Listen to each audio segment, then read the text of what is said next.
وصحبه أجمعين أما بعد فقد قال الله تعالى في كلامه المجيد لله أمر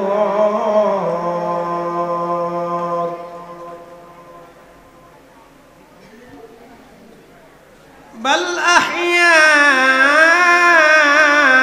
أحياء ولكن لا تشعرون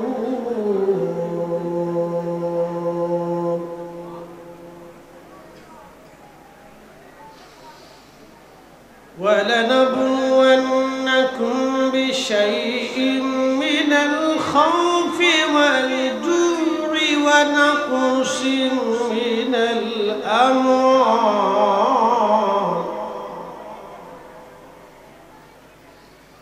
من الأموال والأنفس والثمرات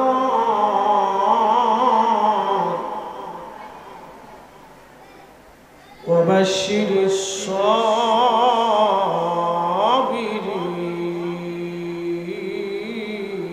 الصابرين وفي آية أخرى في شأن حبيبه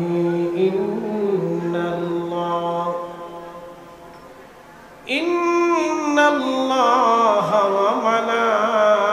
وملائكته يصلون على النبي يا أيها الذين آمنوا صلوا عليه وسلموا تسليما اللهم صل على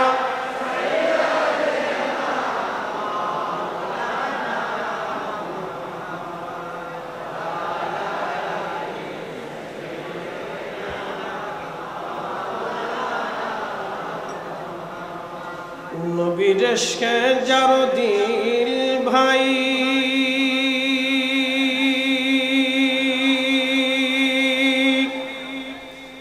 এ ভুবনে কাঁদে না রোজ হাসরে ভাইজান তারা নবীজির দেখা পাবে না আল্লাহুম্মা সাল্লি আলা মাওলানা মুহাম্মদ ওয়া আলা সাইয়্যিদিনা মাওলানা উড়ে যাও রে মাহফিলের হাওয়া যাওরে ওরে মদিনায় আমাদের দুরুদ পৌঁছে দিও নূর নবীজির পাক রওজায় আল্লাহুম্মা সাল্লি আলা সাইয়্যিদিনা আল্লাহু আকবার মাশাআল্লাহ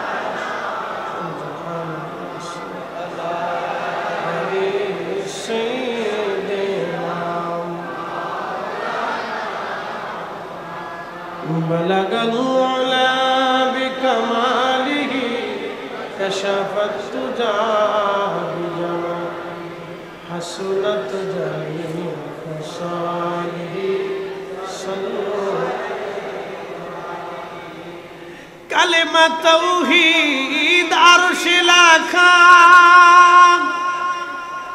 بامت محمد آقا كلمة توحيد عرش لكا بامت محمد آقا حبيبের পাশে হাবিব বসাও বন্ধুর পাশে বন্ধু বসা কালেমাতে آصف من بلغ العلا بكماله بجمال حسنت جميع خصاله صلوا কালিমাতুশ শুকুর সে আল্লাহর দরবারে যিনি 10 দিন ব্যাপী 11তম আহলে বাইতে রাসূল সাল্লাল্লাহু আলাইহি ওয়াসাল্লাম তিনাদের আল্লাহ কবুল করেছেন। সেই জন্য আল্লাহর আসমানে আমরা একসাথে শুকরিয়া আদায় করে বলি আলহামদুলিল্লাহ। শুকর এবং সুজুদ সে আল্লাহর জন্য যিনি 1.25 লক্ষ নবী 1,24,000 নবী সহিহ ইবনে হিব্বানের ভাষায় মোল্লা আলী কারি মাক্কি রাহিমাহুল্লাহ শরহে ফিকুল আকবারের ভাষায় 2,24,000 নবী। এত নবীদের উম্মত না বানিয়ে সমস্ত নবীদের যিনি শিরতাজ, সব নবীদের যিনি ইমাম, ইমামুল মুরসালিন রাহমাতুল লিল আলামিন সাইয়্যিদুল কাউনাইন ওয়াস সাকালাইন মেহবুব আলা মাকাম মাহমুদ ওয়ালা হাউজে কাউসার ওয়ালা নূরুল আলা নূর গায়েব কে খবর দেনে ওয়ালা মেহবুব আলা আল্লাহর সৃষ্টির শ্রেষ্ঠ আল্লাহর পেয়ারা মেহবুবের উম্মত হিসেবে আল্লাহ আপনাকে এবং আমাকে মঞ্জুর করেছে। সেই জন্য আল্লাহর আসমানে উচ্চ আওয়াজে আবার একসাথে শুকরিয়া আদায় করে বলি আলহামদুলিল্লাহ। প্রত্যেকটা বিষয়ের উপরে নির্দিষ্ট সাবজেক্টের উপরে 10 দিন ধরে উলামায়ে কেরামের চমৎকার তাকরীর আপনারা শুনেছেন। আজকে শেষ অধিবেশনে আমাকে একটা বিষয় দিয়েছেন, কারবালার মূল আলোচ্য পটভূমি, আলোচ্য বৃত্তান্তগুলি আপনারা আমাকে দিয়েছেন। প্রিয় উপস্থিতি, এই বিষয়টা অত্যন্ত কঠিন এবং জটিল। আপনারা জানেন এই আশুরা 10 তারিখে পৃথিবীর অসংখ্য ঘটনা আল্লাহ ঘটিয়েছেন। মুসা আলাইহিস সালাতু ওয়াস সালামকে আল্লাহ ফেরাউন থেকে নাজাত দিয়েছিলেন। ফেরাউনকে আল্লাহ সদল বলে আল্লাহ সমুদ্রের ভিতরে পানির মধ্যে ডুবিয়ে মেরেছিলেন। সেই দিনটা ছিল আশুরার 10 তারিখ, এই 10ই মুহররম। নূহ আলাইহিস সালাতু ওয়াস সালামকে আল্লাহ মহাপ্লাবনে 40 দিন পর্যন্ত আল্লাহ কাবা শরীফের চারপাশে তাকে 40 দিন পর্যন্ত নৌকা দিয়ে ঘুরিয়েছিলেন। জুদ পর্বতে যেই দিন তিনি অবতরণ করেছিলেন সেই দিনটা ছিল মুহররমের 10 তারিখ। সাইয়েদনা হযরতে ইউনূস আলাইহিস সালাতু ওয়াস সালামকে আল্লাহ মাছের পেটের মধ্যে দিয়েছিলেন। যেই দিন মাছ পেটের ভিতর থেকে ইউনূস আলাইহিস সালামকে সেই ওমানের নিনু অঞ্চলে পেটের ভিতর থেকে বের করে সমুদ্রের কিনারে নামিয়ে দিয়েছিল, সেই দিনটা ছিল মুহররমের 10 তারিখ। ইব্রাহিম, সাইয়েদনা ইব্রাহিম আলাইহিস সালাতু ওয়াস সালাম আল্লাহর পেয়ারা খলিলের যেই দিন আগুন থেকে, নমরুদের আগুন থেকে 40 দিন পরে বের হয়েছিলেন, সেই দিনটা ছিল মুহররমের 10 তারিখ। একসাথে বলা যাবে আল্লাহু আকবার। সমস্ত ঘটনায় গত হয়ে গেছে, কিন্তু মুসলমানদের আশিক রাসূলদের বেদনা বিধুর কিয়ামত পর্যন্ত মুসলমানদের অন্তরে ব্যথা হয়ে থাকবে, বেদনা হয়ে থাকবে, কষ্ট লেগে থাকবে, রক্তক্ষরণ হবে, ত্যাগ আসবে, চেতনা ফিরে আসবে, ভালোবাসা আসবে, ভালোবাসার চোখের পানি বেয়ে বেয়ে গাল বেয়ে বেয়ে পড়তে থাকবে। সেই দিনটা হচ্ছে মুহররমের 10 তারিখে শহীদে কারবালা, সুলতানে কারবালা, আওলাদে রাসূল, প্রিয় নবীজির রক্ত, নবীজির বংশ, সৈয়দুশ শুহাদা হযরতে সৈয়দা শাবাবি আহলিল জান্নাহ, জান্নাতের যুবকদের সর্দার, আমাদের সমস্ত যুবক কুলদের জান্নাতের সর্দার ইমাম হুসাইন রাদিয়াল্লাহু আনহুকে কারবালায় শহীদ করা হয়েছিল। সেই দিনটা অত্যন্ত কঠিন দিন। সেই দিনটা ছিল আশুরার 10 তারিখ। উপস্থিতি, অনেক ঘটনাই ইতিহাসে কিতাবে পূর্বতন আছে। এগুলি আলোচনা দিতে গেলে অনেক সময়ের দরকার হবে। আমাকে যে বিষয় দিয়েছেন সেই বিষয়ের উপর আপনাদেরকে আলোচনা শোনানোর আগে আল্লাহ রাসূলের একটা হাদিস আপনাদেরকে স্মরণ করাবো।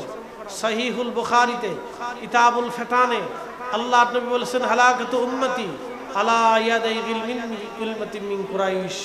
আমার উম্মত, তোমরা শুনে রাখো, আমার কুরাইশ বংশের এক যুবকের মাধ্যমে আমার উম্মত ধ্বংস হবে। হালাকাতু উম্মতি আলা ইয়াদাই ইলমাতি মিন কুরাইশ। কুরাইশ বংশের এক যুবকের মাধ্যমে আমার উম্মত ধ্বংস হবে।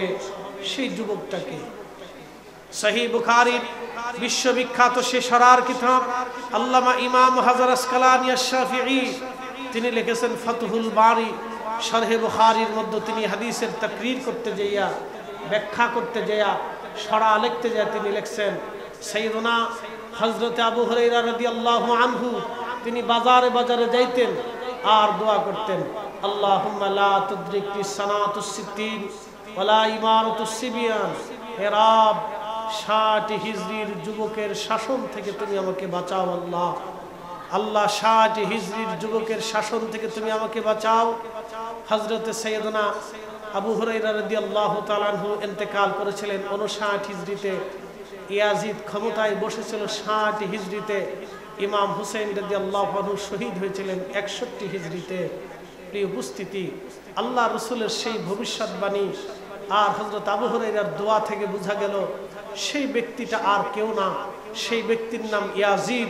অতএব এই সমাজে রাসূল করিমের সুন্নাত দাড়ি থাকার পরে আল্লাহর নবীর সুন্নাত টুপি আর পাগড়ি মাথায় দিয়ে, প্রিয় নবীর সুন্নাত জুব্বা গায়ে দিয়ে আল্লাহর নবীর দেওয়া মসজিদের মিম্বরে, ওই মিম্বরে বসে, মসজিদে বসে, ওয়াজের মঞ্চে বসে ইয়াজিদের প্রশংসা যারা করে ওই হচ্ছে ইয়াজিদের প্রেতাত্মা দালাল। কথা বলেন ঠিক না?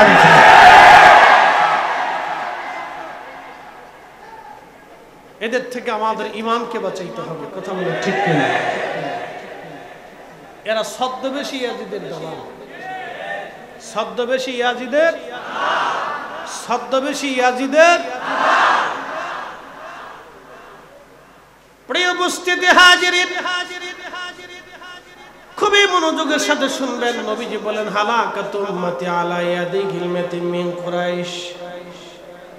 সহিহ বুখারীতে আল্লাহর নবী বলেন, আমার উম্মত কুরাইশ বংশের এক যুবকের হাত ধরে আমার উম্মত ধ্বংস হয়ে যাবে। এর অর্থ কি?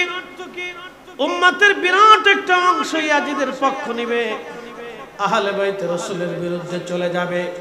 ঠিক আজকে 10ই মুহররমের 10 তারিখ দিন যে রাত চলে গেল,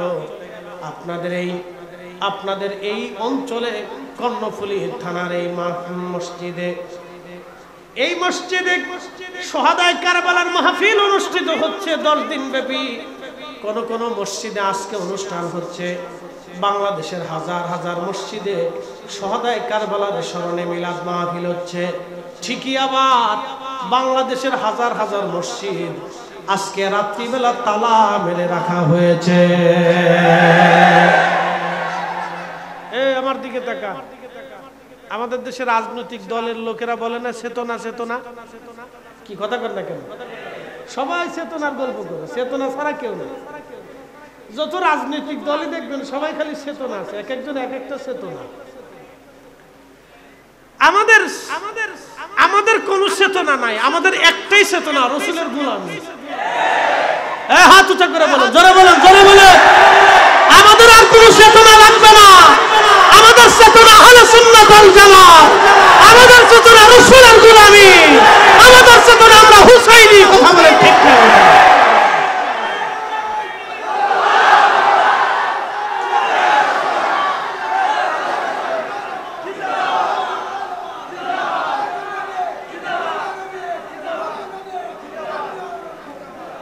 আমাদের চেতনা একটাই। কথা ঠিক আছে কিনা? জীবনে বহু চেতনা দেখছি, চেতনা দেখতে দেখতে আমরা সেইতে গেছি, চেতা শেষ, আমরা আর চেতা দেখা লাগবে না। বহুত চেতনা দেখছি, চেতনার গল্প শোনাই আমাদের পকেট খালি করা, এদেশে দুর্নীতি করা, অসহায় মানুষের রক্ত চুষা, গরিবের রক্ত নেওয়া, শ্রমিকের ঘাম শুকানোর আগে রক্ত চুরি করা। চেতনা দেখতে দেখতে চেতনার ব্যবসা শেষ হয়ে গেছে, কারণ আমরা আর চেতনা দেখার দরকার নেই, বহু চেতনা দেখছি আমরা। প্রিয় উপস্থিতি হাজিরিন, মনোযোগের সাথে কথাগুলি শুনবেন। বিষয় দিয়েছেন কারবালা, চলে যাব আমি। প্রশ্ন হলো ইমাম হুসেন রাদিয়াল্লাহু আনহু কেন শহীদ হলেন? সেই দিন যদি ইয়াজিদ নামক জালিমের সামনে তিনি মাথা নত করতেন, ইয়াজিদ নামক কাজ্জাবের সামনে তিনি মাথা নত করতেন, ইয়াজিদ নামক ফাসিকের সামনে যদি মাথা নত করতেন, ইয়াজিদ নামক মুনাফিক বেঈমানের সামনে যদি সেই দিন মাথা নত করতেন, তাহলে আজকে আমার নবীর উম্মত কিয়ামত পর্যন্ত মিথ্যার সামনে মাথা নত করে থাকতেন। হযরত ইমাম হুসাইন শিক্ষা দিয়ে গেলেন, নানার উম্মত জালিমের বিরুদ্ধে মাথা নত করবে না, মিথ্যার বিরুদ্ধে মাথা নত করবে না, আর ফাসিক বেঈমান মুনাফিকদের সামনে মাথা নত করবে না। ইনসাফের জন্য, ন্যায়ের জন্য, হকের জন্য, নানার দেওয়া কালেমার জন্য, নানার দেওয়া ইসলামের জন্য মাথা উঁচু করে তোমরা থাকবা। সাবধান, কোন অপশক্তির সামনে মাথা নত করবে না। সেই ইসলামের নাম হচ্ছে আহলে সুন্নাত ওয়াল জামাত। বুঝতে কি কোনো অসুবিধা?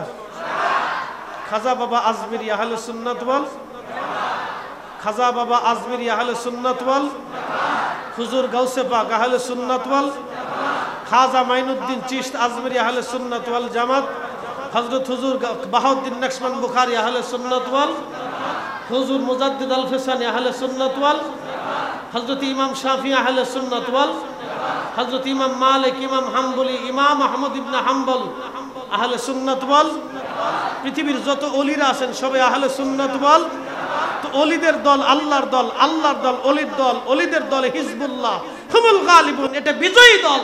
বাংলাদেশে পৃথিবীতে রাজার রাজনীতি শেষ হবে, রাজার মসনদ শেষ হবে, রাজার রাজত্ব শেষ হবে, গণতন্ত্র শেষ হবে, সেকুলারিজম শেষ হবে, বিভিন্ন তন্ত্র মন্ত্র শেষ হবে, কিন্তু আহলে সুন্নাত ওয়াল জামাত আগেও ছিল, এখনো আছে, কিয়ামত পর্যন্ত ওলিদের জামাত টিকে থাকবে। কথা বলেন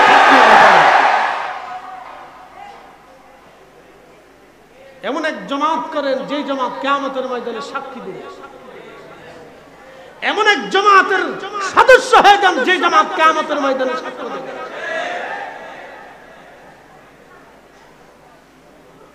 প্রিয় উপস্থিতি হাজিরিন, খুবই মনোযোগের সাথে কথাগুলি শুনবেন। হযরত ইমাম হুসাইন রাদিয়াল্লাহু আনহু কারবালায় উপস্থিত। আর সেই 10ই মুহররম ভয়াল, যে সময় আপনারা এখন বসে আছেন, এই সময়টা আহলে বাইতে রাসূলদের জন্য পরম কষ্টের সময় ছিল। সমগ্র শহীদরা কবরস্থ হয়ে গেল। আহা, এই সেই 10ই মুহররম দিন যায় রাত, হযরত ইমাম জয়নুল আবিদিন রাদিয়াল্লাহু আনহু কি হালত হয়েছিল যদি আপনি একটু একা একা নিরিবিলি চিন্তা করেন। এই রাত্রি বেলায় ইমাম হযরত জয়নুল আবিদিনের হালত কেমন ছিল। বাবা নাই, ভাইরা শহীদ হয়ে গেছে, ছোট্ট ভাইটা শহীদ হয়ে গেছে। হযরত জয়নব রাদিয়াল্লাহু আনহা হালত কত কঠিন এই সময়টা ছিল। কলিজার টুকরা ভাই শহীদ হয়ে গেছে, নিজের সন্তানরা শহীদ হয়েছে, আত্মীয় স্বজনরা শহীদ হয়ে গেছে, সবাই শাহাদাতের কাতারে শুয়ে আছে। আহা, হযরত সাকিনা উম্মে কুলসুম রাদিয়াল্লাহু আনহা, তিনাদের হালত কত কঠিন ছিল। নবী পরিবারের সদস্যদের কত কঠিন যন্ত্রণা সেই সময়টা রজনী ছিল। আজ আপনি যদি 1400 বছর আগে কারবালায় ফিরে চলে যান, আজকের রাতের হিসাব যদি আপনি কষেন, আজকের সেই দৃশ্যটা যদি মানুষ মনে ভাষায় ওঠান, আপনি বুঝতে পারবেন সেই জীবনটা কত কঠিন ছিল। এখানে যদি কারো বাবা মারা যায়, কারো মা মারা যায়, কারো প্রিয়জন যদি মারা যায়, প্রিয়জনদেরকে সবাই তো কবর দেওয়া হয় সন্ধ্যার আগে, অথবা এশার নামাজের আগে, অথবা রাত 12টার আগে সবাইকে দাফন করা হয়। এখন রাত 12টা প্রায় বেজে যাচ্ছে, আপনি ওই স্থানে একটু দাঁড়ান, কারবালার ময়দানে একটু দাঁড়ান, 1400 বছর আগে আপনি একটু ফিরে যান, তাহলে বুঝবেন আহলে বাইতে রাসূলদের জন্য এই রাতটা কত কঠিন ছিল। চট্টগ্রামবাসী মনোযোগের সাথে শুনে যান, হযরত ইমাম হুসাইন রাদিয়াল্লাহু তাআলা আনহু শহীদ হয়ে যাবেন। হযরত আলী আসগর রাদিয়াল্লাহু তাআলা আনহু শুধুমাত্র বেঁচে আছেন। প্রিয় সন্তানটাকে কোলে করে স্ত্রী শাহর বানু, যিনি পারস্য সাম্রাজ্যের নাতি ছিলেন, বর্তমান ইরান, এই ইরানকে একটা সাম্রাজ্য ছিল, ইরানকে কেন্দ্র করে পার্সিয়ান সাম্রাজ্য, পৃথিবীর এক শক্তিশালী সাম্রাজ্য ছিল পার্সিয়ান। এই সাম্রাজ্য মুসলমানদের করতলগত হলো। পার্সিয়ান সাম্রাজ্যের রাজা এবং সন্তান স্ত্রী কন্যাদেরকে ধরে নিয়ে আসা হলো। হযরত আলী কাররামাল্লাহু ওয়াজহু বললেন, পার্সিয়ান সাম্রাজ্যের নাতি আছে শাহর বানু, তিনি এক সম্ভ্রান্ত পরিবারের সন্তান, আমি চাই তার সম্মান যাতে খাটো না হোক, আমার হুসাইনের সঙ্গে আমি তার বিবাহ দিতে চাই। হযরত ইমাম হুসাইন রাজি হয়ে গেলেন। শাহর বানু কৃতজ্ঞ হলেন হযরত আলী রাদিয়াল্লাহু আনহুর কাছে। তিনি সারা জীবন কৃতজ্ঞতা প্রকাশ করে বলতেন, তিনি আমাকে সম্মান দিয়েছিলেন, তার সুযোগ্য সন্তানের সাথে তিনি আমার বিবাহ দিয়েছিলেন। এই জন্য পার্সিয়ানরা রাসূল পরিবারের, নবী পরিবারের আত্মীয়, তারা খুব মনোযোগ দিয়ে কথাগুলি শুনবেন।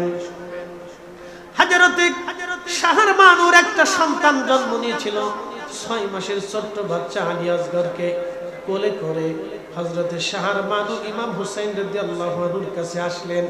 স্বামীরে, তোমার স্বামীরে, ইয়াজিদের সৈন্যদের দৃষ্টিতে আপনি অপরাধী হতে পারেন, কিন্তু আমার মন বলে আমার সন্তানটাকে দেখলে তাদের মায়া লাগবে। আমার এই ছোট্ট ছেলেটি কোনো অপরাধ করে নাই, স্বামী আপনি যদি তাকে কোলে করে নিয়ে যান, কারবালার ময়দানে নিয়ে যান, আপনি তাদের কাছ থেকে আমার বাচ্চাটাকে দেখায় পানির আর্তনাদ করেন, পানির আবদার করেন, আমার মন বলে আমার বাচ্চার দিকে দেখলে তাদের মায়া লাগবে। স্বামী রে, আমি মা হয়ে আজকে 3 দিন তারে পানি পান করাইতে পারতেছি, আমি মার কলিজা পর্যন্ত শুকাইছে, আমার জিহ্বা পর্যন্ত শুকায় গেছে। স্বামী রে, আমি একটা মা, আমার বাচ্চাটাকে আমি পানি পান করাইতে পারতেছি। হযরত ইমাম হুসাইন আশানিক সন্তানটাকে কোলে করে নিয়ে 22,000 ইয়াজিদের সৈন্যের সামনে দাঁড়ায় গেলেন।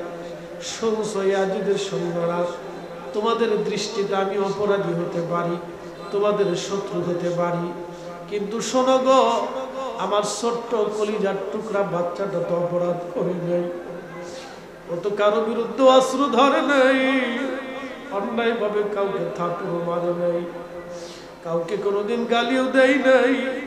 আমার ছোট্ট বাচ্চাটা আজকে 3 দিন তৃষ্ণার্ত, পানির অভাবে কলিজা পর্যন্ত শুকাইছে। ইয়াজিদিরা, তোমরা আমার সন্তানটাকে একটু পানি পান করাও, আমার সন্তানটার জন্য পানি পাঠাও। যদি মনে করো তোমাদের পানিগুলি নিয়ে আমি নিজে পান করব, ও ইয়াজিদের সৈন্যরা, আমি আমার বাচ্চাটাকে তুলে ধরলাম, তোমরা কেউ এসে আমার বাচ্চাটাকে নিয়ে একটু পানি পান করায় দাও, কলিজা ঠান্ডা করায় দাও। বেঈমানের দলেরা মনে মায়া লাগে নাই।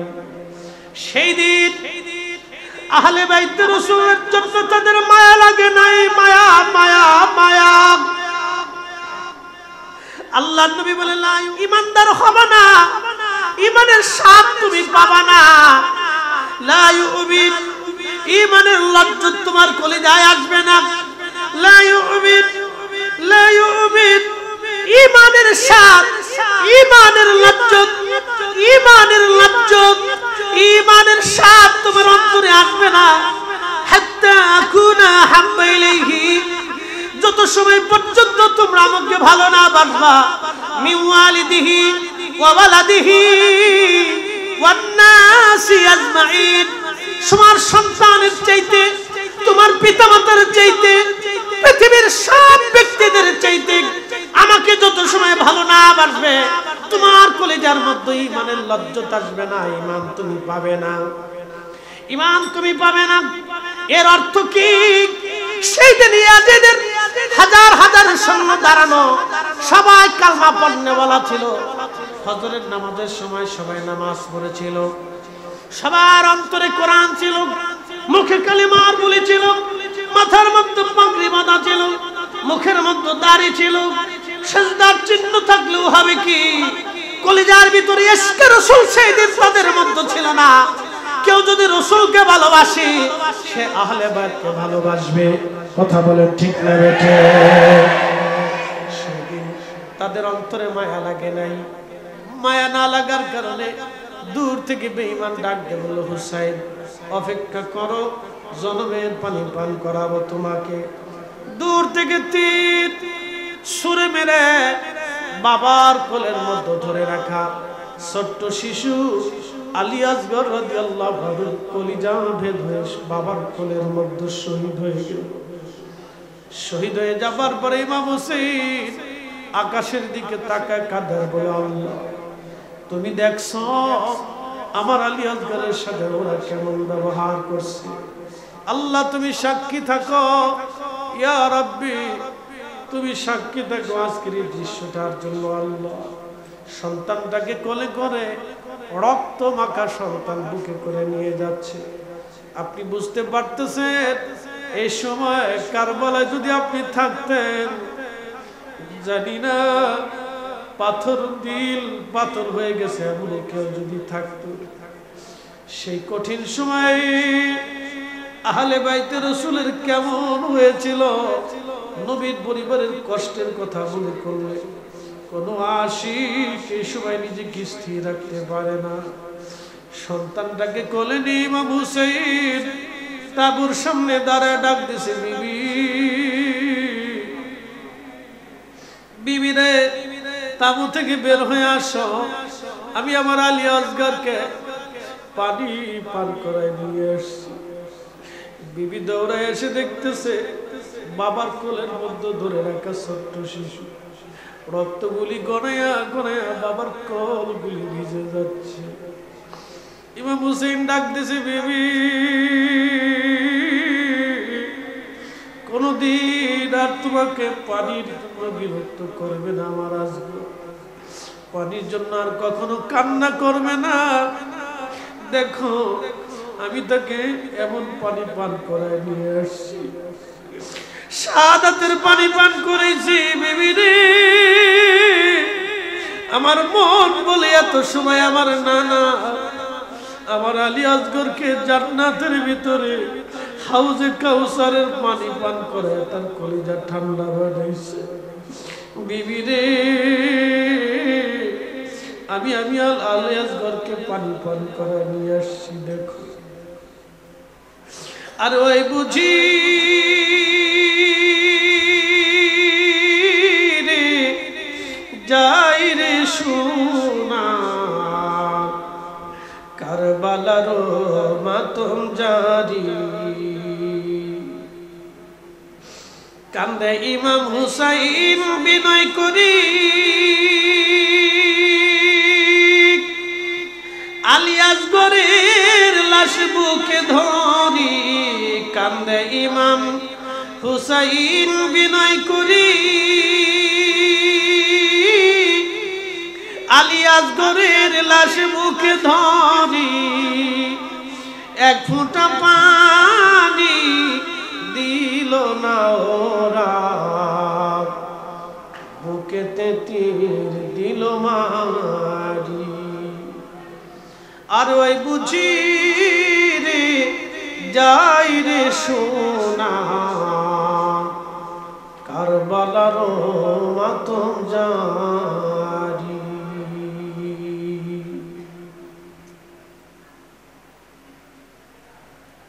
হযরত আলী আকবর শহীদ, ইমাম কাসিম শহীদ, আব্বাস আলামদার শহীদ, সবাই যখন শহীদ হয়ে গেছে শহীদানদের কাতারে হযরত ইমাম আলী আসগরকে শুয়ে রাখা হলো। ইমাম জয়নুল আবিদিন বললেন, দুনিয়ার মানুষে নবী পরিবারে একমাত্র বেঁচে যাওয়া সন্তান আমি ছিলাম, আমি ছাড়া রসুল পরিবারে কেউ বেঁচে ছিল না। আমার আব্বা জান আমাদের কাছে আসলেন, আমি অসুস্থ, বিছানা থেকে উঠতে পারতেছিলাম না, শুয়ে আছি। আব্বাজান আমার কাছে আসলেন, আমাকে আদর করলেন, চুমা খাইলেন। আমি উঠে বললাম, আব্বাজান, আব্বাজান গো, আমার চোখের সামনে আমার বড় ভাই আলী আকবর শহীদ হয়ে আছে, আমার বড় ভাই ইমাম কাসেম শহীদ, আমার ভাই আমার চাচা আব্বাস আলামদার শহীদ, আমার ফুফুতো ভাইরা শহীদ, আমার আত্মীয় স্বজনরা শহীদ হয়ে আছে। পানি বিহনে আমার কলিজার টুকরা ছোট্ট ভাই আলী আসগরকেও তারা শহীদ করে দিয়েছে। আমাকে একটু অনুমতি দেন, আমি অসুস্থ শরীর নিয়ে কারবালার ময়দানে আপনার জন্য জীবন কুরবানি করে দিয়ে আসি। আমি চাই আমি যেন শহীদানদের কাতারের মধ্যে ঘুমায়ে পড়ি। হযরত ইমাম হোসেন বুকের মধ্যে জড়িয়ে ধরে সন্তানকে আদর করলেন, চুমা লাগাইলেন, ডাক দিয়ে বললেন, না জয়নুল আবেদিন, নানার উম্মতের জন্য তোমাকে রেখে যাচ্ছি। জয়নুল আবেদিন, মার খেদমত করো, পরিবারের দেখাশোনা করো। ইমাম হোসেন সবুজ পাগড়ি মাথায় বাঁধলেন, জুলফিকার তলোয়ার খানা হাতে নিলেন। সাইয়্যিদুশ শুহাদা আবিরা হামজা রাদিয়াল্লাহু আনহু পবিত্র সেই বর্ণখানা লোহার পোশাক গায়ে লাগাইলেন। ছোট্ট বোন জয়নব রাদিয়াল্লাহু আনহাকে কাছে ডেকে বলেন, বোন আমার পরেই তো তুমি এই ফ্যামিলির মধ্যে সবার বড়। আমি জানি আমি শহীদ হয়ে যাব কিছু সময় পরে। বোন আমার, আমি কয়েকটা ওসিয়ত তোমাকে করে যাব, মেনে চলবে বোন। 1 নম্বর ওসিয়ত, কলিজার টুকরো আমার সন্তান জয়নুল আবেদিনকে রেখে গেলাম নানার উম্মতের জন্য। জয়নব রে, সন্তানের মতো ওর আদর করবি, কখনো যেন আমার জয়নুলের দুঃখ না লাগে। জয়নব আমার, 2 নম্বর ওসিয়ত তোমাকে করতেছি, আমি শহীদ হয়ে যাওয়ার পরে আমার যে ছেলের উপর ওরা অত্যাচার করবে, খণ্ড বিখণ্ড করবে, আমাকে সাথে আপনার জিয়ারত নসিব হয়ে যাবে। তাহলে নবী আসে না ছবি আসে? জোরে বলেন। যদি নবী এসেই থাকে তাহলে নবী আসে না নাই? আসতে হলো না, জোরে বলেন, আসে না নাই? এখন যারা বলে নবী নাই, ওর ঈমান নাই, কথা কন না কেন? যারা বলে নবী নাই, ওর ঈমান নাই, এই জন্য ওরা ইয়াজিদি, আমরা হুসাইনি, কথা কন না কেন? এটা ক্লিয়ার না ভেজাল আছে? পরিষ্কার পরিষ্কার। না আপনি মানলেও মানতে পারেন, না মানলেও মানতে পারেন। বলে হুজুর এইগুলি হলে হবে কি, না হলে হবে কি? তাহলে আপনি যদি বলেন বাপের বেটা যদি হয়ে থাকেন, তাহলে আপনি বলেন ইয়াজিদের সৈন্যদেরকে জান্নাত দিতে পারেন এমন সার্টিফিকেট দিয়ে যান। পৃথিবীর কোন আলেম, পৃথিবীর কোন আলেম কোন বাপের বেটা কি আছে কিয়ামত পর্যন্ত জন্ম হয়ে বলবে আমি ইয়াজিদের সৈন্যদেরকে জান্নাতের সার্টিফিকেট দিলাম? পারবে? একসাথে বলেন, পারবে? হ্যাঁ, এটাই বুঝে যাবে। তো তারা তো নামাজ পড়লো, তারা নামাজ থেকে জান্নাতে নেয় নাই। তারা রোজা রাখলো, তার রোজা থেকে জান্নাতে নেয় নাই। আরো আশ্চর্য হয়ে শুনে যাবেন, ভালো কথা। হযরত আলী রাদিয়াল্লাহু আনহু যখন শহীদ হলেন, তাকে শহীদ করলেন আব্দুর রহমান মুলজিম খারিজি। তার মাথার মধ্যে ফরিদি সাহেবের মতো সুন্দর পাগড়ি বাঁধা থাকতো, তার কপালের মধ্যে সেজদার চিহ্ন ছিল, তার লম্বা লম্বা দাড়ি ছিল, সুন্দর জুব্বা এবং আল খেল্লা পরে থাকতো। ওই জুব্বা পাগড়ি পরিহিত অবস্থায় হযরত আলী রাদিয়াল্লাহু আনহুকে ছুরিদাঘাত করলেন, শহীদ করে ফেললেন। সাহাবীরা তাকে ধরে নিয়ে গেলেন, তাকে হত্যা করা হবে। কতল বিল কতল, হত্যার বদলে হত্যা। আমাদের বাংলাদেশে ওই আসিয়াকে ধর্ষণ করে মেরে ফেলে দিল। আজও পর্যন্ত আসিয়ার বিচারের কোনো ফায়সালা আমরা শুনলাম না। আসিয়াকে যারা হত্যা করলো আজও পর্যন্ত আমরা তার ফাঁসি দেখি নাই। কথা বল না কেন? আসতে হয় কেন? জোরে বলেন। শুধু আসিয়া না, আসিয়ার মতো বাংলাদেশে হাজার হাজার আসিয়া দর্শিতার শিকার হয়ে আহা মারা গেল। কত মায়ের বুক খালি হলো, কত ভাইয়ের কলিজা কলিজা সারা হয়ে গেল, কত স্বামী তার স্ত্রী হারাইলাম, কতজন আসিয়ার মতো কত মেয়ের জীবন চলে গেল ধর্ষণের শিকার হয়ে। আজকেও একটা ভিডিওর মধ্যে দেখলাম ব্রাহ্মণবাড়িয়ার সরাইলে একটা ছোট্ট বড় মেয়েটাকে ধর্ষণ করে হত্যা করা হয়েছে। এইরকম হাজার হাজার কত আসিয়ার মতো আসিয়ার হত্যা হয়ে গেল, কিন্তু আজ পর্যন্ত আমরা দেখলাম না কাউকে ফাঁসি দেওয়া হয়। কিন্তু আল্লাহর আইন ছিল কতল বিল কতল, তুমি যদি হত্যা করো তোমাকে হত্যা করা হবে। আল্লাহর আইনে যদি কতল বিল কতল এই জমিনে চালু থাকতো, আল্লাহর কসম করে বলি এদেশে হত্যাযজ্ঞ বন্ধ হয়ে যাইতো। কথা কন না কেন? কিন্তু নাই নাই নাই নাই। হযরত আলী রাদিয়াল্লাহু আনহুকে যিনি হত্যা করলেন, আব্দুর রহমান মুলজিম খারিজি, সাহাবীরা তাকে হত্যা করবে।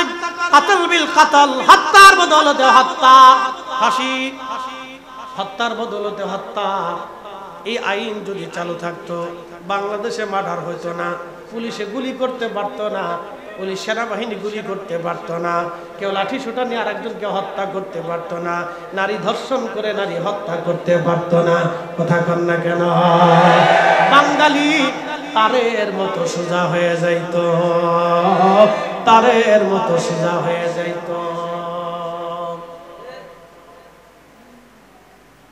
বিচার কয়টা? আদালতের বারান্দাতে দৌড়াইতে দৌড়াইতে যান শেষ, উকিলের চেম্বারে চেম্বারে ঘুরতে ঘুরতে যান শেষ, ডেট পরিবর্তন হতে হতে জীবন শেষ।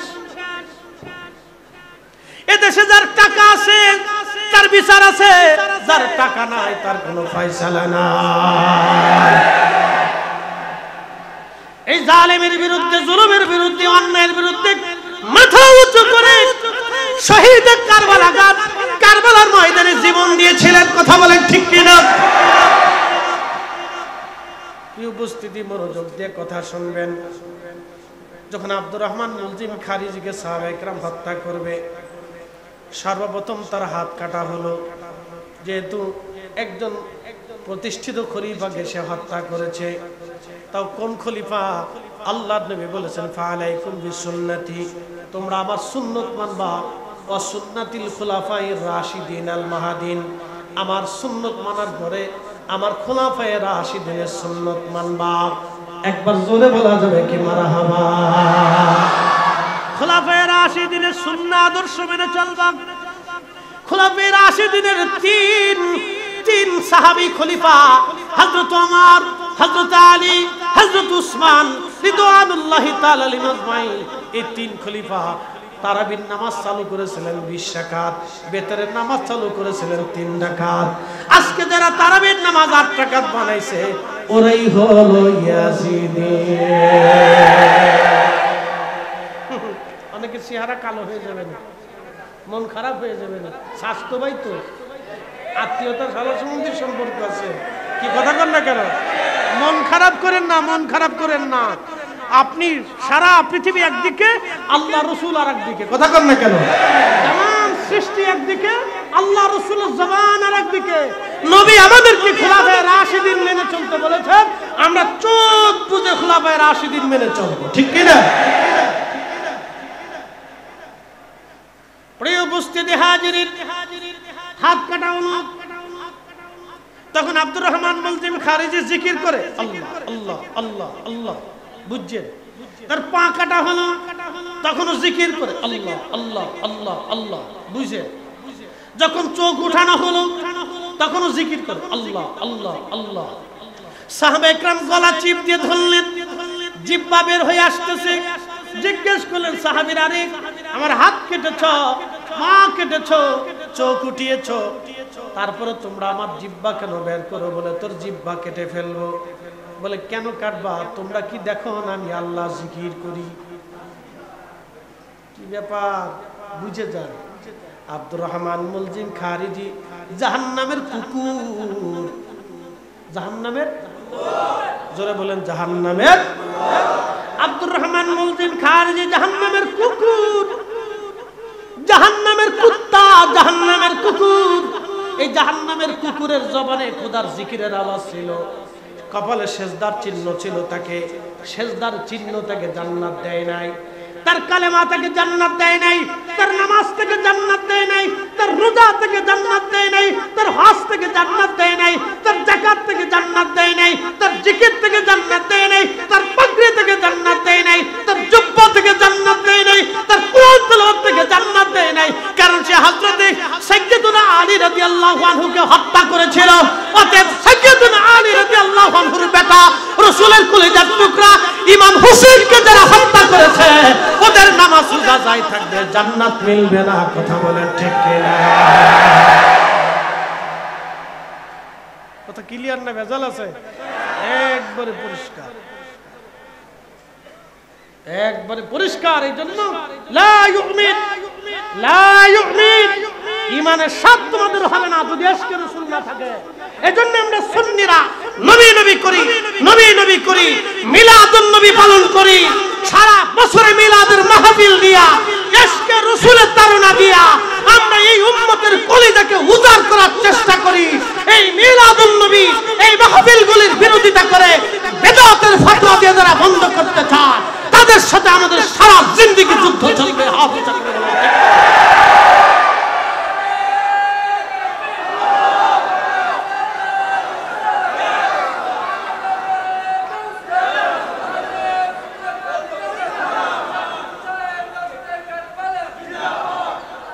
কষ্ট হচ্ছে আপনাদের? বুঝে যাওয়াটা দিয়ে জিকির করতেছে আল্লাহ আল্লাহ আল্লাহ আল্লাহ আল্লাহ। সাহাবায়ে কেরাম গলা চিপ দিয়ে ধরে জিহ্বা বের করে নিয়ে আসলেন, জিহ্বা কেটে ফেললেন সাহাবায়ে কেরাম। আল্লাহু আকবার কর না, জোরে বলেন। তার জিকির কি তাকে জান্নাতে নিছে? তার রোজা তাকে জান্নাতে নিছে? কারণ কি?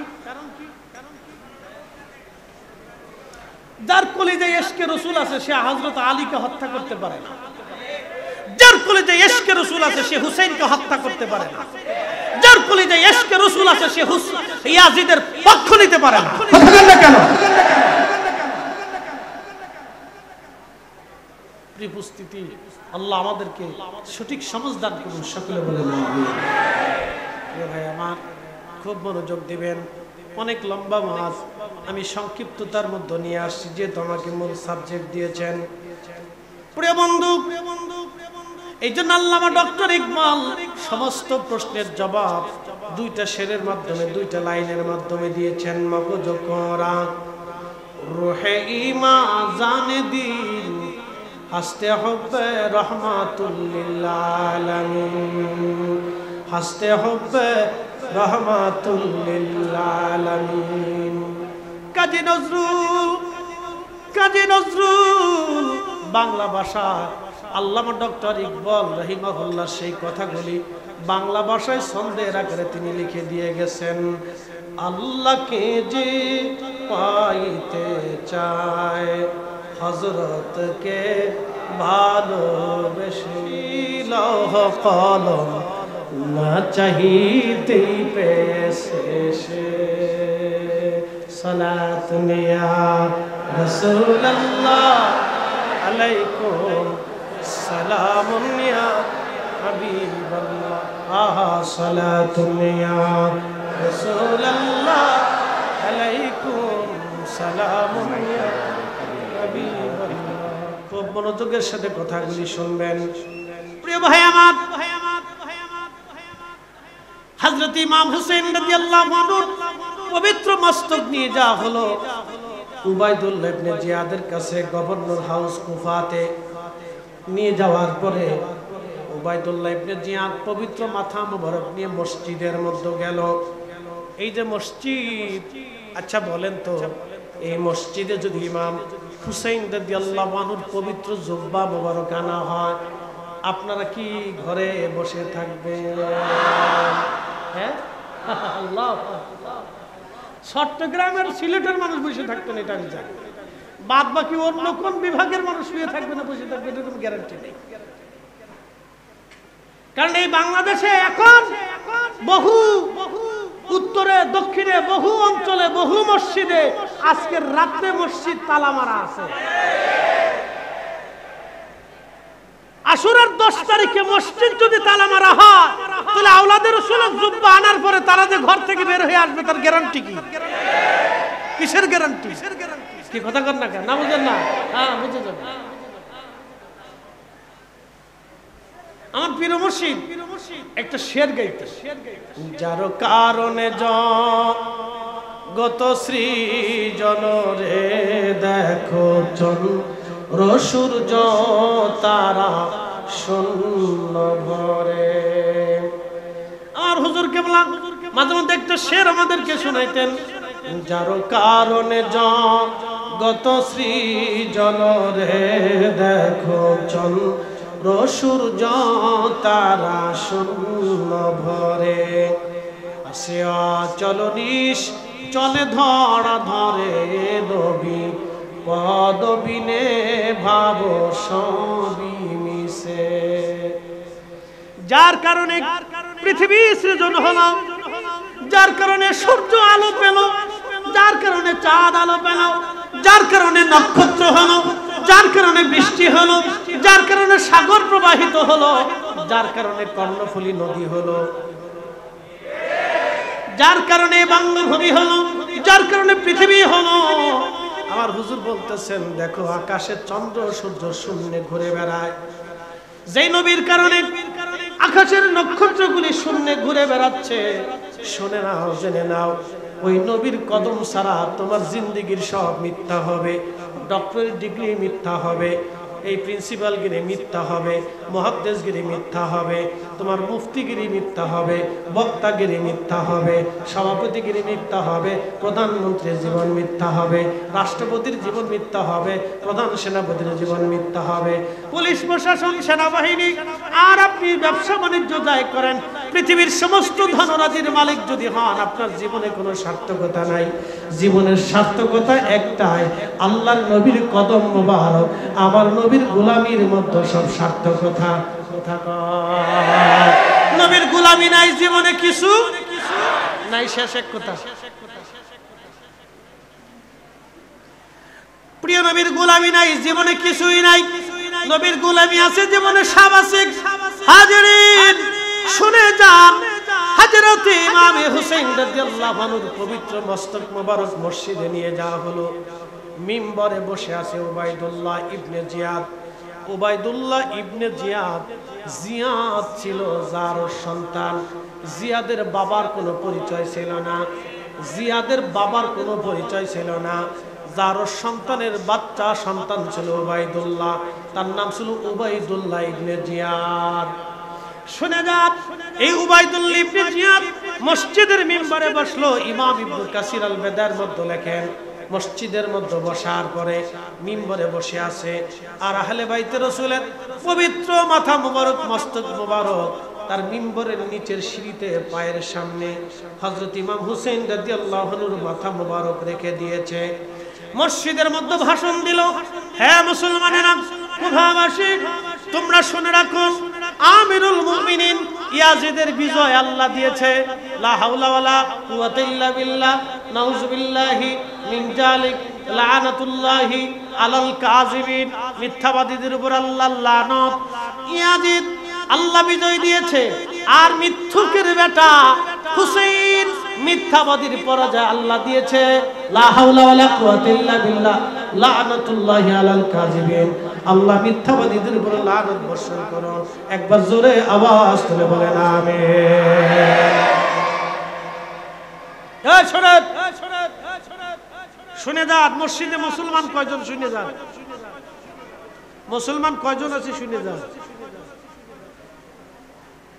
মুসলমান হাজারে হাজারে, মুসলমান কয়জন আছে আজকে দেখে যান, পরিসংখ্যান নিয়ে যান, বাড়ি পরিসংখ্যান নিয়ে যান, যে মুসলমান কয়জন আছে বাড়ি পরিসংখ্যান নিয়ে যান। মসজিদে মুসল্লি হাজার হাজার, মসজিদের ভিতরে একজন মুসলমানও মাথা উঁচু করে দাঁড়ায় প্রতিবাদ করে না।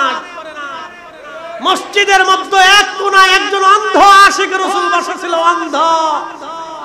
চোখ অন্ধ হলে কি হবে, অন্ধ ছিল না। এই জন্য আমার রব চেহারা দেখে ফয়সালা করবে না, চক্ষুওয়ালা দেখে ফয়সালা করবে না, মেধা দেখে ফয়সালা করবে না, সরকারি চাকরিজীবী দেখে ফয়সালা করবে না।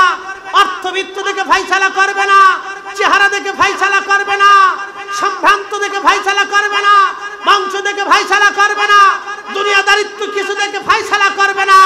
আমার আল্লাহ এইগুলি দেখে ফাইসালা করবে না। আমার আল্লাহ ফাইসালা করবে কাল দেখে, ইশকে রাসূল দেখে, ঈমান দেখে, তাকওয়া দেখে, ঈমানদারিত্ব দেখে। আমার আল্লাহ ফাইসালা করবে। মসজিদের ভিতরে হাজার হাজার মুসলমান বসা, একজনের জবানে কোনো প্রতিবাদ ছিল না। মসজিদের এক কোণায় একজন আশিক রাসূল আব্দুল্লাহ ইবনে আফিফ রাদিয়াল্লাহু আনহু বসেছিলেন। তিনি মসজিদের কোণাতে অন্ধ হলে কি হবে, দিল অন্ধ ছিল না। সে অন্ধ সেই দিন দাঁড়িয়ে যায় মসজিদের মধ্যে গর্জন ছেড়ে বলল, হে মারজানার ছেলে, হে মারজানার বেটা, তুই কাকে মিথ্যাবাদী বলতেছ? দুশমনকে তুমি আজকে আমিরুল মুমিনিন বানিয়েছ, ইয়াজিদকে আজকে আমিরুল মুমিনিন বলতেছ, আমার হুসাইনকে আজকে মিথ্যাবাদী বলতেছ। আমি আব্দুল্লাহর চোখ যদি ভালো থাকতো, আল্লাহর কসম করে বলি এই মসজিদের মধ্যে তোকে হত্যা করতাম, তোকে কতল করতাম, প্রতিশোধ নিতাম। কিন্তু আল্লাহ আমার চোখ দেয় নাই, আমি অন্ধ। আজকে তোর প্রতিশোধ নিতে পারলাম না, আমি আল্লাহ আমাকে অন্ধ করেছে। শুধু ইশকে রাসূলের কারণে আশিক রাসূল সেই দিন ইমাম হুসাইনের পক্ষ নেওয়ার কারণে মসজিদ থেকে বের করে এনে তাকে জবাই দেওয়া হয়েছিল। জীবন দিয়েছিলেন আফিফ, কিন্তু ঈমান বিক্রি করে নাই। ওই মসজিদের মধ্যে নামে মুসলমান হাজার হাজার, কিন্তু কামের মুসলমান ছিল একজন। কথা বলেন ঠিক না? মুসলমান তো মসজিদে হাজার হাজার নামাজ আছে, লগে জুতা চোরও আছে, নামাজ চোরও আছে। বুঝে আপনাকে যেতে, যদি না বুঝেন, সূত্র যদি না বুঝেন, কিয়ামত পর্যন্ত খাতা কলম শেষ করবেন, জীবনের কালি শেষ হবে, খাতা শেষ হবে, জিন্দেগি শেষ হবে, তোমাদের অঙ্ক মিলত না। এই জন্য সূত্র আপনাকে বুঝে যেতে হবে। ইশকে রাসূল দিয়ে কলিজাকে উজালা বানান। আল্লাহর ওলিদের পথই হলো হকের পথ, আল্লাহর ওলিদের পথই হচ্ছে সত্যের পথ। হযরত আহলে বাইত রাসূলের মহব্বতের পথ হচ্ছে সত্যের পথ। আল্লাহ রাসূলের ইশকের পথই হচ্ছে সত্যের পথ। আকাইদা আহলে সুন্নাত ওয়াল জামাতই হচ্ছে মুক্তির পথ। এছাড়া আর কোনো মুক্তির কোনো রাস্তা, যদি বলেন কোনো রাস্তা, আহলে সুন্নাত ওয়াল জামাত মুক্তির পথ, এছাড়া আর কোনো রাস্তা নাই। প্রিয় উপস্থিতি, দীর্ঘ আলোচনা আপনাদের সামনে উপস্থাপন করলাম। কারবালার একবারে মেইন পয়েন্ট আপনাদের সামনে উপস্থাপন করে নিয়ে আসছি। প্রিয় ভাই আমার, যদি এখান থেকে কিছু বুঝেন, কিছু আল্লাহ আমাদেরকে নিয়ে যাওয়ার তৌফিক দিক, বলে না আমিন। আমরা এক সময় ফিরে যাব কার কাছে? আল্লাহর কাছে। গত বছর সভাপতি মহোদয়, এই মসজিদের সম্মানিত সভাপতি মহোদয় দুনিয়াতে ছিলেন। ডানে বামে ছিলেন, আমার খতিব সাহেব হুজুর বলে গেছেন, ডানে বামে বসা ছিলেন। আজকে তিনি নাই, তিনি কবরে চলে গেছেন। আমরা জানি না এই মজলিসের মধ্যে আগামী বছর কে এখান থেকে আল্লাহর ডাকে সারা দিয়ে চলে যাবে। আমরাও কখন চলে যাব কেউ জানি না, যাবার তো কোনো বয়স নাই। প্রিয় আমার, বহু মানুষকে মৃত দেখেছি, বহু মানুষের জানাজা করেছেন, কবরস্থ করেছেন। একদিন আমরা আল্লাহর কাছে চলে যাব। বাইরে বোন আমার পায়ে হাত দিয়ে বলে দিয়ে যাই, প্রিয় বোন আমার, প্রিয় ভাই আমার, পায়ে হাত দিয়ে বলে যাই, আপনার আখিরাতের মুক্তির কথাগুলি বলে দিয়ে যাচ্ছি। আমরা আল্লাহর কাছে চলে যাব, আল্লাহর কাছে চলে যাব, আল্লাহর কাছে চলে যাব। হাসরের ময়দানে আমরা সবাই আল্লাহর সামনে দাঁড়াবো। হাসরের ময়দানে সবাই আমরা আল্লাহ রসুলের সামনে দাঁড়াবো। বিশ্বাস হয় না? তাহলে আমাকে দেখেন তো, একজন বাপের বেটা দাঁড়ায় বলবে কিয়ামতের ময়দানে হাউজে কাউসার ছাড়া আমি বেহেশতে যাব, আমাকে দেখান একজন, দেখান, দেখান একজন। কোন বাপের বেটা আছে মায়ের গর্ভ থেকে দুনিয়াতে জন্ম নিয়েছে এমন একটা সন্তান দেখান, এমন একজন আলেম দেখান, এমন একজন বুজুর্গ দেখান যে বলবে মেশরের মাঠে রাসূল করিমের মাধ্যমে ছাড়া আমি জান্নাতে যাব, আমাকে দেখান, দেখান একজন, দেখান একজন। আল্লাহর আরশে মুআল্লার সামনে দাঁড়াইতে হবে, আর আল্লাহর আরশে মুআল্লার ডানে আমার রাসূলের আসন থাকবে, মাকামে মাহমুদ ওয়ালা নবী দাঁড়িয়ে থাকবে সেই দিন। হাউজে কাউসারের সামনে আপনাকে যেতেই হবে, আর হাউজে কাউসারের সামনে যেতে হলে রাসূলের কদমে আপনাকে যেতে হবে। অতএব উম্মতের রাসূল ব্যতীত কোনো রাস্তা হবে না। আপনাকে আপনাকে কোরআনের আয়াত দিয়ে তাফসীর করে বোঝায় রাসূলের কিছু নাই, অমুক নাই তমুক নাই, শাফায়াত করতে পারবে না, সুপারিশ করার ক্ষমতা নাই, এগুলি সব বেঈমান, সব বেঈমান। এগুলি আসছে মুসলমানের ঈমানকে চুরি করার জন্য। লানাতুল্লাহি আলাল কাযিবিন, মিথ্যাবাদীদের উপর আল্লাহ লানত বর্ষি, লানত বর্ষি, লানত। এই উম্মতকে ধ্বংস করার জন্য হালাকাত উম্মতি আলা ইয়াদি গিলমাতিন মিন কুরাইশ, শিয়াজিদের মাধ্যম দিয়ে আমার উম্মত ধ্বংস হবে, আল্লাহ রাসূল বলে গেছেন। প্রিয় ভাই আমার, হকের উপরে দায়েম থাকাটাই আমাদের জরুরি। আমরা আল্লাহর কাছে চলে যাব। অতএব আহলুস সুন্নাত ওয়াল জামাতের পথে যেন আল্লাহ আমাদেরকে কবুল করেন। সকলে বলে আমিন। সালাতুন ইয়া রাসূলুল্লাহ আলাইকুম সালামুন ইয়া আল্লাহ আলাইকুম সালাতুন ইয়া রাসূলুল্লাহ।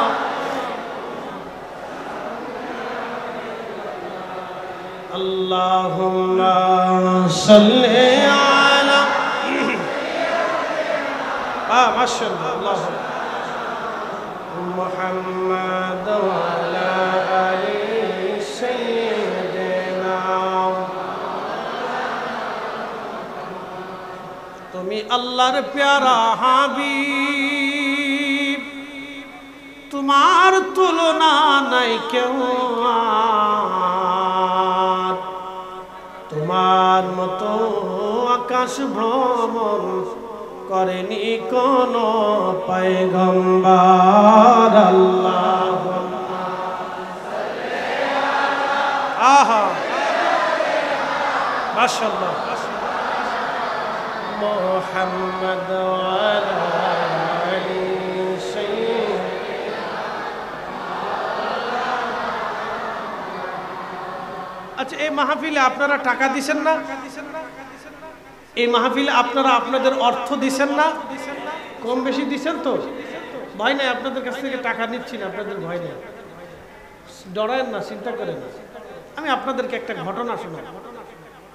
যারা টাকা দিছে তারা কি লাভ করছে, আর যারা কমিটির ছেলেদেরকে তাড়িয়ে দিছে, সরিয়ে দিছে, তাদের কি ভুল হয়েছে? একটা ঘটনা থেকে বুঝে যান। যারা অর্থ দিছে, সময় দিছে, পরিশ্রম দিছে, তাদের কি লাভ? আর যারা বাচ্চাদেরকে, ছেলেদেরকে, যুবকদেরকে তাড়িয়ে দিছে, পরে আইসেন, আগামীকাল আইসেন, 3 দিন পরে আসেন, নানান কথা। আবার অনেকেই এমন মন্তব্য করছে এরা ব্যবসা দিয়ে দিচ্ছে। অনেকে না, আপনি নাউজুবিল্লাহ বলতেছেন, অনেকে বলে কি এগুলি এক ধরনের ব্যবসা, এগুলি দিয়ে হবে কি, এত ওয়াজ দিয়ে হয় কি, নানান ধরনের মন্তব্য অনেকে বলে না। আমি একটা ঘটনা শোনাই। প্রিয় ভাই আমার, একটা কথা মনে রাখবেন, জবান বেহেশত যাওয়ার কারণ হয়, আবার জবান জাহান্নামে যাওয়ার কারণ। একটা কথাই আপনাকে জাহান্নাম পর্যন্ত নিয়ে যাবে, একটা কথাই আপনাকে বেহেশত পর্যন্ত নিয়ে যাবে। অতএব জবান হিসাব করে কথা বলতে হবে। ইমাম হুসাইন রাদিয়াল্লাহু আনহুর পবিত্র মাথা বর্ষায় ঝুলিয়ে নিয়ে যাওয়া হচ্ছে। জাইনাব রাদিয়াল্লাহু আনহা, জয়নুল আবিদিন রাদিয়াল্লাহু আনহু, হযরত উম্মে কুলসুম, সাকিনা, শাহরবানু, নবী পরিবারের সকল নারী সদস্যদেরকে নিয়ে যাওয়া হচ্ছে। সিরিয়ান সৈন্যরা নিয়ে যাচ্ছে। তো যেতে যেতে সন্ধ্যা হলো। এখন তো মানুষ রাতে চলে, আগে তো রাতে চলা যাইত। সন্ধ্যা হওয়ার পরে তারা দেখলো খ্রিস্টান গির্জা দেখা যায়। তো গির্জার সামনে যে গির্জাকে গির্জায় যে ডাক দিল, পাদ্রী তুমি কি আসো? বলে হ্যাঁ, বের হয়ে আসছে। তোমার এই গির্জায় আজকে রাত্রে আমরা রাত্রি যাপন করতে চাই, বিনিময়ে তোমাকে কিছু অর্থ করে দেব। গির্জার পাদ্রী যিনি খ্রিস্টান ধর্মের অনুসারী, পাদ্রী যিনি, তিনি দেখতেছেন পর্দায় আবৃত কিছু মহিলা নারী। আবার তিনি দেখতেছিলেন বর্ষার আগায় সুন্দর নুরানি উত্তম চেহারার অধিকারী একজন সুদর্শন ব্যক্তির শিরচ্ছেদ মাথা মোবারক দেখা যায়। পাদ্রী জিজ্ঞেস করলেন, তোমরা কারা? বলে, আমরা ইয়াজিদের সৈন্য, সিরিয়ান সৈন্য। বলতেছে, তোমরা কোথায় যাও? বলে, আমরা সিরিয়ার দামেস্ক। বলে, এই পবিত্র সুন্দর নুরানি চেহারার অধিকারী মাথা কার? বলে, উনি হচ্ছেন আমাদের নবী হযরত মুহাম্মদ সাল্লাল্লাহু আলাইহি ওয়াসাল্লামের দৌহিত্র ইমাম হুসাইন। তো পাদ্রী তো চিনে ফেলছে, হাই হাই বলো কি তোমরা হুসাইনের কর্তৃত্ব দেহ মাথা মোবারক কেন কাটছো? বলে তিনি ইয়াজিদের সাথে বিদ্রোহ করেছিলেন বিদায় আমরা তাকে হত্যা করেছি। বলে বলো কি সর্বনাশ, আমরা ঈসা আলাইহিস সালাতু ওয়াস সালামের অনুসারী। হযরত ঈসা নবীর ব্যবহারকৃত কোন বস্তু যদি আমরা পাই, এমনকি তার পায়ের সাথে জুতার সাথে লেগে থাকা ধুলাও যদি আমরা পাই, আমরা খ্রিস্টানরা জীবনের সবচেয়ে মূল্যবান নিয়ামত মনে করে থাকি। আর তোমরা কিনা তোমাদের নবীর আওলাদের মাথা কেটে বর্ষার আগে বিদাইয়া ঝুলাইয়া তোমরা চলে যাচ্ছ। তোমাদের মতো নিকৃষ্ট নাফরমান পৃথিবীতে আর একটাও নাই।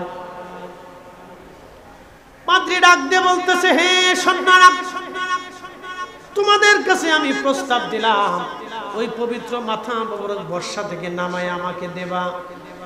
একটা রাত আমি এই পবিত্র মাথা মোবারকের খেদমত করব। আর যে নারী সদস্য এরা কারা? বলে এরা নবী পরিবারের সন্তান, রসুল পরিবারের লোকজন। তারা বলতেছে তাদেরকে, এই সম্মানিত মেহমানদেরকে একটা রাত আমার এই গির্জায় মেহমানদারি করার সুযোগ আমাকে দেবা। বিনিময়ে 10,000 স্বর্ণ মুদ্রা আছে। একসাথে বলবেন আল্লাহু আকবার। কত হাজার? বর্তমানে কত হাজার কোটি টাকা হবে? হিসাব করে বাড়িতে হিসাব করেন, এখানে হিসাব করলে টাইম পাস হবে। 10,000 স্বর্ণ মুদ্রা, এটা 60 টাকা নি কোথায়? আমার এই গির্জায় মানুষের দেওয়া ইয়ানাত হাদিয়া, তারও কিন্তু হাদিয়া দেয়, উপটোকন দেয়। 10,000 স্বর্ণ মুদ্রা আমার এই গির্জার ভিতরে আছে, তোমাদেরকে দিয়ে দেব। কিন্তু শর্ত হলো ইমাম হুসাইনের পবিত্র মাথা মোবারক আজ রাত আমাকে খেদমতের সুযোগ দিবা। আর নবী পরিবারের সদস্য যারা আছে একটা রাত তাদের মেহমানদারির ব্যবস্থা করতে দেবা।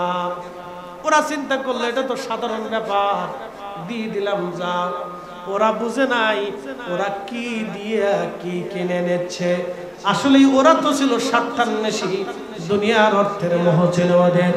ওদের তো ঈমান ছিল না, যদিও তারা নামে মুসলমান ছিল। খ্রিস্টান পাদ্রীর মনে বড় মায়া লাগলো, মহিলা সদস্যদেরকে নিয়ে অভ্যন্তরে দিয়ে দিলেন। মহিলাদেরকে বললেন এরা রসুল পরিবারের সম্ভ্রান্ত পরিবারের সন্তান, পৃথিবীর শ্রেষ্ঠ পরিবারের সন্তানেরা, সাবধান এদের মেহমানদারিতে যেন কোনো ত্রুটি না হয়। ভিতরে দিয়ে দিলেন। হযরত জয়নবকে অনুনয়ের সাথে বললেন, দেখেন আপনি রসুল পরিবারের কন্যা, খেদমত করার মতো আমার তেমন কিছু নাই, আমি একজন খ্রিস্টান সন্তান, যা আছে দয়া করে আপনি আমাকে কবুল করবেন, আমার মেহমানদারির জন্য আপনি সন্তুষ্ট থাকবেন, আপনি আমার উপরে বেজার হবেন না, সামান্য পরিমাণ মেহমানদারি আপনাকে আজ রাতে বেলা করব আমরা। খ্রিস্টান পাদ্রী হযরত ইমাম হুসেন রাদিয়াল্লাহু আনহুর পবিত্র মস্তক মোবারক নিয়ে চলে গেলেন তার রুমে। স্বর্ণের বাসনের মধ্যে মস্তক মোবারক বসাইলেন। পরিষ্কার স্বচ্ছ পানি এনে পানি দিয়ে তার মাথা মোবারকের রক্ত ধুলা বালি যা লাগানো ছিল সেগুলি ধুয়ে ধুয়ে পরিষ্কার করতে লাগলেন।